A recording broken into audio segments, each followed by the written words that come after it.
ദൈവത്തിന് മഹത്വം.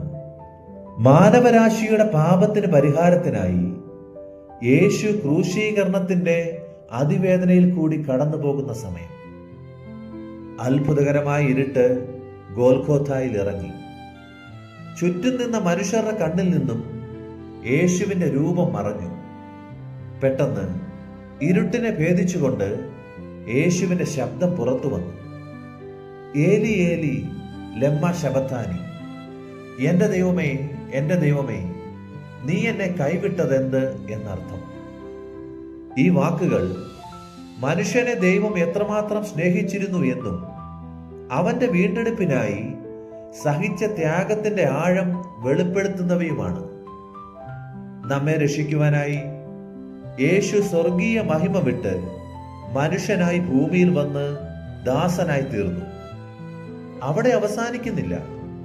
ഒരു പാപവും തന്നിൽ ഇല്ലാതിരുന്നിട്ടും മനുഷ്യനെ പാപത്തിൽ നിന്ന് വീണ്ടെടുക്കുവാൻ വേദനയുടെ ക്രൂശുമരണം തിരഞ്ഞെടുത്തു.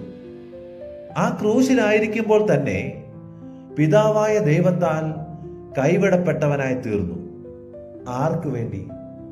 പാപികളും ദോഷികളുമായ നമുക്ക് ഓരോരുത്തർക്കും വേണ്ടി യേശു ദൈവത്താൽ കൈവിടപ്പെട്ടവനായി. ആ യേശു ക്രിസ്തുവിന്റെ ആഴമായ സ്നേഹത്തെ ഹൃദയംഗമായി നമുക്ക് സ്വീകരിക്കാം.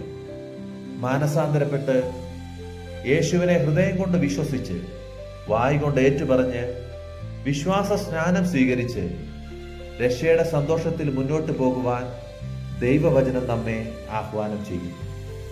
ഇത്ര വലിയ രക്ഷയെ ഗണ്യമാക്കാതിരുന്നാൽ എങ്ങനെ തെറ്റിയൊഴിയും? ആമേൻ.